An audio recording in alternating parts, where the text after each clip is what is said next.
பிரதமர் தலைமையில் கூடிய காணி தொடர்பான பிணக்குகள் என்ன ஆனது? வடக்கினுடைய கடற்கரையோர பகுதிகளை மாத்திரம் இந்த திட்டத்திற்கு தெரிந்தெடுத்தது எதற்காக? இவை தொடர்பாகத்தான் விரிவாக பார்க்க போகின்றோம். வணக்கம், நான் தூயவன் துரிசிங்கம், தமிழுக்காக. அண்மை காலமா பேசு பொருளாக இருக்கிற விடயத்துல முன்னணியில இருக்கின்ற 3 விடயங்கள்: மே 18 இனப்படுகொலை, உப்பு பிரச்சனை, இப்பொழுது காணி அபகரிப்பு திட்டம். இவைதான் பேசு பொருளான விடயம். கஜேந்திரகுமார் பொன்னம்பலம் அவர்களினால் தனிநபர் பிரேரணை கொண்டு வரப்பட்டதன் பின்னர் பிரதமர் கருணி அமரசூரிய சில தினங்களுக்கு முன்னர் ஒரு கூட்டத்தினை ஒழுங்கு செய்து அங்கு பல விடயங்கள் தொடர்பாக ஆராயப்பட்டதாக தெரிவிக்கப்படுகிறது. ஆனால் எனக்கு தனிநபராக சில கேள்விகள் இருக்கிறது. உதாரணமாக, இந்த தெரிவு செய்யப்பட்ட இந்த 5000 ஏக்கருக்கு மேற்பட்ட காணிகள் வடக்கில் கடலோடு சேர்ந்த காணிகளாக இருக்கிறது. குறிப்பாக பாருங்கள், வவுனியா மாவட்டம் இல்லை, முல்லைத்தீவு இருக்கிறது, கிளிநொச்சி இருக்கிறது, யாழ்ப்பாணம் இருக்கிறது, மன்னார் இருக்கிறது. 4 மாவட்டங்களும் கடலோடு சேர்ந்த மாவட்டங்கள். சரி, கடலோடு சேர்ந்த மாவட்டங்களைத்தான் எடுத்து விட்டீர்கள். அடுத்ததாக அந்த கடலோடு சேர்ந்த மாவட்டங்களில் நீங்கள் எடுத்திருக்கின்ற காணிகளுக்குள் கடலில் இருந்து 20 கிலோமீட்டர் தள்ளி, கடலில் இருந்து 10 கிலோமீட்டர் தள்ளி, இப்படி நடுப்பகுதிகளில் இருக்கின்ற காணிகளை தெரிவு செய்திருக்கின்றீர்களா என்பது தொடர்பாக பார்க்கின்ற போது மனம் வருத்தமடைந்தது. நீங்கள் தெரிவு செய்திருக்கின்ற அனைத்து காணிகளும் கடலில் அருகாமையில் இருக்கின்ற காணிகள். கடலில் அருகாமையில் இருக்கின்ற காணிகள் அல்ல, கடலோடு இருக்கின்ற காணிகள். அப்படி என்றால் இந்த என்பிபி அரசாங்கம் இந்த காணிகளை அரசுடைமையாக்கி தனியார்களுக்கு தாரை வார்க்க போகிறதா என்கின்ற ஒரு கேள்வி எழுகிறது. சில பேர் சொல்லலாம், தனியாருக்கு கொடுத்தா அபிவிருத்தி நடக்கும், அபிவிருத்தி நடந்தா நல்லம் தானே, நீ என்ன கதைக்கிறாய் என்று. இல்லை, அது அரசாங்கத்துக்கு சொந்தமான காணியை கொடுத்தால் பரவாயில்லை. இங்கு கொடுக்கப்படுகின்ற காணிகள் அனைத்தும் தனிநபர்களுக்கு சொந்தமான காணிகள். ஒரு சில இடங்களை தவிர மற்றவையெல்லாம் தனிநபர்களுக்கு சொந்தமான காணிகள். ஆனால் அவர்கள் இப்போது அந்தந்த பிரதேசங்களில் இல்லை. முள்ளிவாய்க்காலில் வெள்ளான் முள்ளிவாய்க்கால் தெரிவு செய்யப்பட்டிருக்கிறது. அது கடலோடு அண்டி இருக்கின்ற ஒரு கிராமம். புதுமாத்தலன் தெரிவு செய்யப்பட்டிருக்கிறது, அது கடலோடு அண்டி இருக்கின்ற ஒரு கிராமம். இப்படி இருக்கின்ற ஊர்களில் அதிகளவான மக்கள் இருக்கிறார்களா என்று கேட்டால் அதுவும் இல்லை. ஏனென்று சொன்னால், இறுதியாக யுத்தம் நடந்த பகுதிகளில் இந்த வெள்ளான் முள்ளிவாய்க்கால், புதுமாத்தலன் போன்ற பகுதிகள் எல்லாம் முக்கியமானவை. அங்கே இருந்த மக்கள் கொல்லப்பட்டிருக்கலாம், அவர்களது உறவுகள் தப்பியோடி இருக்கலாம், தப்பியோடியவர்கள் இந்தியாவில் அகதிகளாக இருக்கலாம், புலம்பெயர் நாடுகளில் அகதிகளாக இருக்கலாம். அகதிகளாக அங்கிருந்து அவர்களால் இங்கு உடனே வர முடியாது. ஆகவே அவர்களிடம் ஆவணம் இருக்கலாம் தானே. அப்படி ஆவணம் இருப்பவர்களுக்கு 3 மாதம் அவசரமாக அறிவிக்க வேண்டிய தேவை என்ன? சரி, மக்களுக்கு காணி போய் சேர வேண்டும். அப்படி காணிகளை கொடுக்க வேண்டும் என்று சொன்னால், முல்லைத்தீவில் கேப்பாப்புலவு என்று ஒரு இடம் இருக்கிறது. அங்கு மக்கள் தொடர்ச்சியாக எங்களது சொந்த காணிகளை தாருங்கள், எங்களது வயல்களை தாருங்கள், எங்களது இருப்பை உறுதிப்படுத்துங்கள் என்று எத்தனை வருடமாக போராடுகிறார்கள். அவர்களினுடைய காணிகளை கொடுப்பதற்கு என்பிபிக்கு மனசு வரவில்லையா? இந்த விஷயம் எங்கேயோ யோசிக்க தோணுது தானே. யோசிச்சு பாருங்க, இவங்களால தெரிவு செய்யப்பட்டிருக்கின்ற அனைத்து இடங்களும் கடற்கரையோடு அண்ணின இடங்கள். அவசரமாக வர்த்தமானி வெளியிடப்பட்டது. வர்த்தமானி வெளியிடுறதுக்கு முதல் இப்படி ஒன்றை வெளியிட போறோம்ன்றே இந்த அரசாங்கம் சொல்லல. இது மிகப்பெரிய ஒரு குற்றச்சாட்டும் கூட. ஆகவே இந்த காணி அபகரிப்புக்கு எதிராக தொடர்ச்சியாக குரல் கொடுக்க வேண்டிய தேவை அனைவருக்கும் இருக்கிறது. சமூக மட்ட அமைப்புகள், தனிநபர்கள், தமிழர்கள், முஸ்லிம்கள், சிங்களவர்கள் என்று அனைவருக்கும் இந்த பொறுப்பு இருக்கிறது. ஏனென்று சொன்னால், இன்று இங்கு நடப்பது வேறு ஒரு நாள் எங்கேயோ நடக்கலாம். இன்று இங்கு நடப்பது வேறு ஒரு நாளில் வேறு ஒரு இடத்தில் நடக்க முடியும். ஆகவே இதற்கு எதிராக தொடர்ச்சியாக குரல் கொடுக்க வேண்டியது இலங்கையில் இருக்கின்ற குடிமகனாக அனைவருக்கும் பொதுவானது.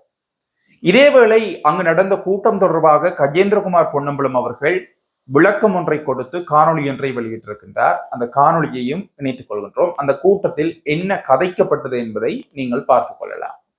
இன்றைக்கு காலையில் 11 மணியிலிருந்து கிட்டத்தட்ட 1 மணி வரைக்கும் பிரதமருடைய தலைமையிலே காணி அமைச்சர் லால்காந்தவும் காணி உப அமைச்சர் பிரதி அமைச்சரும் செயலாளரும் வேறு வேறு நிர்வாகத்து உறுப்பினர்களும் கலந்து கொண்டு வடகிழக்கு பிரதிநிதித்துவப்படுத்துகின்ற பாராளுமன்ற உறுப்பினர் அரசு தரப்பும் தமிழ் பாராளுமன்ற உறுப்பினர்களும் கலந்து கொண்டது. அதில் பிரதமர் தெளிவாக இந்த 28ஆம் தேதி மார்ச் மாதம் வெளிவந்த கெசட் வர்த்தமானி அறிவித்தல் தொடர்பாக அது சம்பந்தமாக அடைந்திருக்கக்கூடிய சந்தேகங்கள் விமர்சனங்களை நிவர்த்தி செய்கிற வகையிலையும் அதுக்கு ஒரு இறுதி முடிவு எடுக்கிறதுக்கமான ஒரு கூட்டம் பண்ணதை ஆரம்பத்திலே தெளிவுபடுத்துகிற இடத்துல அந்த வர்த்தமானி அறிவித்தல் தொடர்பாகத்தான் விசேஷமாக பேசலாம். அந்த வகையிலே நாங்கள் தெளிவாக அரசாங்க தரப்புக்கு சுட்டிக்காட்டுவேன் என்றால் இந்த வர்த்தமானி அறிவித்தல் 3 மாத காலவாசம் வழங்கியிருக்கு. அந்த 3 மாதத்துக்குள்ளே கிட்டத்தட்ட 6000 ஏக்கர் காணி குறித்த அந்த உட்பட்ட மக்கள் தங்களுடைய உரித்தை உறுதிப்படுத்தாத பட்சத்திலே அந்த காணிகள் அனைத்துமே அரசு காணியாக பிரகடனப்படுத்தப்படும். அந்த வகையிலே வடகிழக்கிலே தமிழ் மக்கள் பெரிய அளவில் பாதிக்கப்பட போகிறோம். ஏனென்றால் நல்ல தடவைகளாக இடம்பெயர்ந்து தங்களுடைய ஆவணங்கள் அனைத்தையும் இழந்து போயிருக்கிறோம். அத்தோடு சுனாமியால் பாதிக்கப்பட்ட ஒரு பிரதேசமாக கூடுதலாக வடக்கு கிழக்கு இருந்தது. அந்த வகையில் ஒட்டுமொத்த வீடுகளே அள்ளி கடலுக்குள்ளே சென்ற ஒரு நிலைமை தான் இருந்தது. ஆகவே அப்படிப்பட்ட ஒரு நிலையிலே இந்த 3 மாதத்துக்குள்ளே காணி தங்களுடையது என்பதை உறுதிப்படுத்தவர்கள் கூட முடியாத இடத்திலே பலர் இருக்கிறார். அது மட்டுமல்லாமல் இன்றைக்கு வெளிநாட்டில் இங்கே வாழுகின்ற தமிழ் மக்களுக்கு சரி சமமாக புலம்பெயர்ந்த தமிழ் மக்களாக வெளிநாடுகளில் வாழ்ந்து கொண்டிருக்கிறார். அவர்களுக்கும் தங்களோட காணி என்பதை உறுதிப்படுத்துவதற்கு பிரமணே 3 மாத காலாவசம் என்பதை சாத்தியமே இல்லை. அதுக்கு மேலாக அவர்கள பலர் ஆவணங்கள் வச்சிருந்தாலும் கூட அவர்கள் இங்கே வருவதற்கு பயன்படுத்துகிறார்கள் என்றால் அவர்கள் வெளியேறினதே இங்கிருந்து தப்புவது. தங்களுக்கு உயிராச்சிருத்தல் சந்தேகங்கள் அரசு தங்கள் மீது சந்தேகங்கள் வச்சிருந்த ஒரு பின்னணியில் தங்களோட உயிரை காப்பாற்றுறதுக்கு தான் எல்லாத்தையும் விட்டு போட்டு ஓடினார். ஆகவே அவர்களுக்கு ஆவணங்கள் இருந்தாலும் கூட அந்த ஆவணங்களை இங்கே கொண்டு நிரூபிக்கிறதுக்கும் அவர்களுக்கு தடைகள் இருக்கின்றன. பயங்கரவாத தடுப்பு சட்டம் இப்போ அமலில் இருக்குது. அப்படிப்பட்ட ஒரு நிலையில தங்களுடைய பாதுகாப்பு என்றதை உறுதிப்படுத்த முடியாத நிலை. இது எல்லாமே இறுதியிலே வடகிழக்கில் இந்த கரையோர நிலப்பரப்பு, அதாவது வடமாகாணத்தில் இருக்கக்கூடிய 5 மாவட்டங்களே வவுனியாவை தவிர்ந்த மற்ற 4 மாவட்டங்களும் கரையோர மாவட்டங்கள், அந்த மாவட்டங்களுடைய கரையோர பிரதேசம் அரசு காணியாக பிரகடனப்படுத்துகின்ற ஒரு விடயம்தான் இறுதியில் நடக்கப் போகின்றது. ஆகவே இது ஒருபோதிலும் ஏற்க முடியாத என்ற விடயத்தை நாங்கள் தெளிவாக பேசினோம். அந்த இடத்துல பிரதமர் தெளிவாக சொன்னார், அரசாங்கத்துடைய நோக்கம் காணிகளை பறிக்கிறதல்ல, மாறாக காணிகளை மக்களிடம் உறுதிப்படுத்துவதும் மக்களிடம் கொடுப்பதும் அவர்களுக்கு இருக்கக்கூடிய உரிமைகளை முழுமையாக அங்கீகரிப்பது. அதாவது உறுத்துகள் இருக்கக்கூடிய குறைபாடுகளை நிவர்த்தி செய்து அவர்களுக்கு ஒரு முழுமையாக சட்ட ரீதியாக சட்டப்பூர்வமாக்கக்கூடிய ஒரு அணுகுமுறையைத்தான் நாங்கள் யோசித்ததை தவிர மாறாக காணியை பறிக்கிறது அல்ல.